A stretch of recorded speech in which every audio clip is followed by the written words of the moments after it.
shit's in the safe. Got me a spot out the way. Nigga just tryna be safe. Let's get to sports talk. Milwaukee Bucks Rockets game last night. It was the first time we got to see James Harden and Russell Westbrook playing together in Houston, and that's been a big topic of conversation between the three of us. We want to bring it to TV now. Russ's first bucket as a Rocket was banked in three-pointer, which was kind of poetic, right? We also saw a heated exchange between Russ and James on the sidelines later in the first quarter. Now, afterward, both guys said, we already warned you this is going to happen on the court. It doesn't mean there's a division between us. This is how we talk about basketball. We've been friends since we were kids. Do you think it's a big deal? I don't think it's a big deal. I mean, you're looking at two alpha players, two guys who are used to taking the final shots and taking the majority of the shots. And there's going to be times out there, especially now that they're not familiar with playing with each other, that they're going to have some confrontations. And again, you're going to see this a lot throughout the season. We saw it with Harden's and Chris Paul in the past. And, you know, James Harden is trying to make his statement that, hey, this is my team and I'm going to do it this way. But then Westbrook has to figure out, how do I fit in? This is a part of basketball, and it's part of winning and losing. It's a competitive fire. It's when you're tired and the adrenaline is running and you haul off and you say something to your teammates that you really don't mean in the way that it came out, but it's just a part of getting better. Do you think this can work? Their thing, the two of them can. Well, I mean, when I say work, the only thing the Rockets are playing for now is a championship. They've done everything else. Can this work to the championship level? I think it can work. I think they will continue to figure out how Russ can fit in. Harden don't have a problem fitting in. It's about Russ. It's about how do we get this thrust out of Russ and make it productive for us night in and night out. James Harden is going to be our half-court guy. He's going to help us to execute, and he's going to be our go-to guy. But that's not fitting for a guy like Russell Westbrook when James Harden has the ball, because he's not a spot-up shooter. And we've seen last year how he almost went into the tank trying to shoot the three ball. I dealt with that situation going to Houston the year that I went there. They wanted me to be a three-point shooter and watch Hakeem and Charles post up. And I was never familiar with comfortable playing that role of being a That was never Pippen game. His game always been to slash to the basket in mid-range. He can hit a couple threes, but that's not his game. He always been a slasher. He been like that since he got to Chicago. Slash to the rim. Hit a couple mid-range.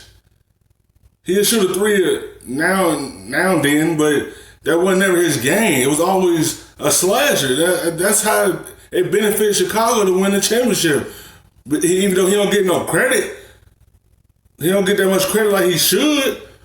But at the same time, that's the way his game was, to be a slasher. He used to try to make him to a three-point shooter. That wasn't never his game. His game was always slash to the basket. You try to change his game, make him a spot-up shooter, that's not his style of play. His style of play is to always go to the rim. You can't change it and make him a three-point shooter. That wasn't never Pippen's strong suit. It was always mid-range and slash it to the basket. A three-point shooter. And that was part of one of my reasons why I didn't fit in with the Houston Rockets. But Russ has an opportunity to do something differently. And if he can keep the thrust going, that's something that he's giving them an advantage. Yeah, and such an interesting thing that you isolate that, because that is exactly what Mike D'Antoni has been talking about in the last 24 hours. One thing he talked about was Russ's speed. He's like, 6 seconds or less, baby. We're going to use him to push up the pace. And there's a time in the life of this contract that Houston has with Russell Westbrook. His athleticism will not be what it is now or what it has been. That is just the nature of this deal and how long it. That's the same thing with Westbrook. Like, he'll give you a couple threes, but Westbrook is a slashing point guard. Go to the rim.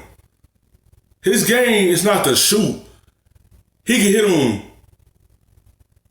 he gets some freaky threes sometimes.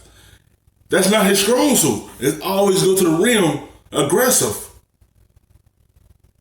And they try to make him to the three-point shooter, but they not really doing it. They really just let him do what he do. He will give you a couple threes, but that's not his game. Let him be a slasher. That's the type of point guard he is.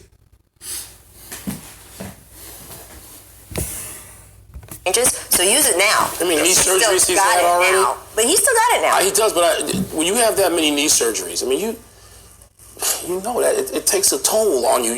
Age, wear, tear, as we get to the point with even the greatest players. And Russell Westbrook will go down already if he doesn't play another moment as one of the great players in NBA history.